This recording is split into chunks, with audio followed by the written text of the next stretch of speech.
Hey everyone, it's Nikolai. So today I'm going to show you how to create this sign from the Animal Crossing video game in Adobe Illustrator using a few pretty simple tools and techniques. So let's get right to it. All right, starting in Illustrator, I've got just using my eyedropper tool to sample the color from the sign. That gives me the nice sign that I want. I'm using now something called the Polar Grid tool to create these circles. And if you don't see the Polar Grid tool, you can bring it up by clicking and holding down on the line tool. I'm setting my dividers to 4 and making sure I create a compound path from the ellipse and hitting OK. And now I've got these basically 2 rings and a dot in the center, so that I can start coloring that in by sampling color from the rectangle. And now I'm going to go ahead and change the opacity settings to multiply and just adjust the color how I want it. Then I'm going to go ahead and use the free transform and free distort tool to create the effect that I want. Now these are really useful tools. They're down below the scale tool. And once I get it to the way I want, you can see that I've sped this up a little bit just to kind of move things along. I make a couple of copies of this and adjust them and change the size and positioning to get them where I want them. And once I've got that done, again, I'm going to adjust the opacity on those guys a little bit more. I might do it even a little bit more. I'm going to Command C, copy the rectangle, and then Command F, paste it in front. Once I've pasted that copy in front, I'm selecting all 4 of the ellipse shapes. I'm going to right click and go to Arrange and Send to Back. And now I'm going to hold down Shift and click on the rectangle to add it to my selection, and then go right click and make clipping mask. Okay, those ellipses are still there. They're just behind the clipping mask now. So next I'm going to grab a brush. Go over here to the brushes panel, and I've got this one called a light wash thin, and it can be found in the watercolor brushes in the brushes library. Now that I've just dropped down a line there, I'll go ahead and change the stroke and the fill and the size of it, change the opacity, and drop a couple more down, rotate this bottom one just to make it look a little different. I'm going to select all 3 of these. And again, hold down Shift to select all 3, and then go up to Object and down to Expand Appearance, and that turns them into basic shapes. So I'm gonna click on that rectangle once again, copy it, paste it in front, and now select that, hold down Shift, and select the 3 brush strokes as well. Once I've got that, I'm going to grab my Shape Builder tool, and with the Shape Builder tool selected, I can hold down my Option or Alt key and click on those areas outside.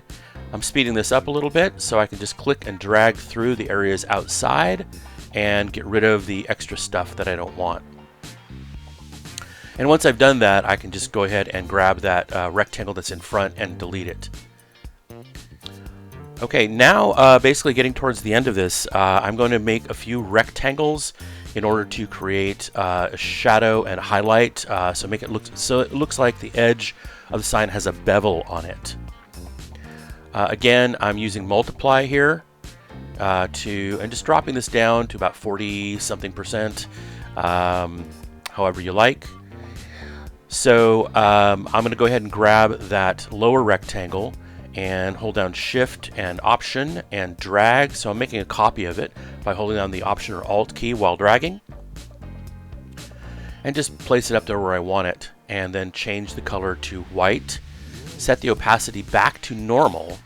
I'm sorry, the color mode back to normal, and then I'm going to go ahead and just double click on my Rotate tool, bring up the Rotate dialog box, and set that to 90 degrees, and make sure and hit Copy. Okay, so here I am going to overlap these 2 rectangles, and this is a little fun but really easy trick to make a nice corner bevel when you need to do something like what we're doing right here.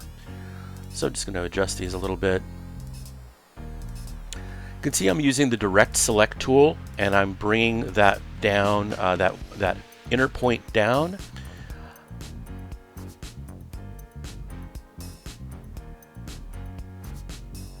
And if you've got smart guides on, it should be really easy to just get the intersects correct. Again, you have to deselect and then hover over that point with your direct selection tool, the white arrow, and then click on that to get the one selection. Always want to remember to hold down the Shift button as well, so that when you drag it, it doesn't mess around with the size of your rectangle. So same trick down here, clicking on that, grabbing the one anchor point, dragging it over. Now I've got a nice looking bevel. You can see that I left some of those extra brush strokes out. I'm going to go ahead and fix those in post. Let's have a look at what we've got. We're pretty close to being done here. It looks like I made a little bit of a mistake when I moved that lighter rectangle upward. Looks like I pushed the whole thing up a bit, so I'm just going to zoom in here nice and close and grab these top edge, both anchor points, hold down Shift and drag it down and match that up. All right.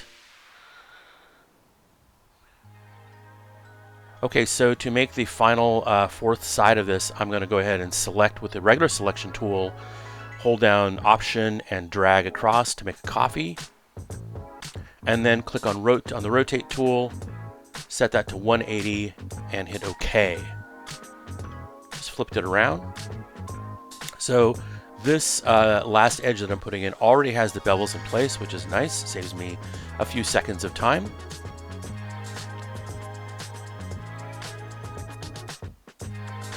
And I sampled the darker color so that I can have it look the way I want it to look. Now I'm going to go ahead and fix that last one in a second, but I want to double check that this one looks good.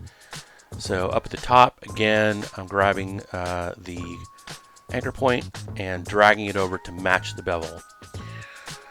And that's about it. I will need to fix that bottom one, but I think you get the idea. If you want to know how to do the legs, you should check out my video on the basics of the gradient panel and tools. If you enjoyed this video, please hit the like button, please subscribe, and I will see you next time.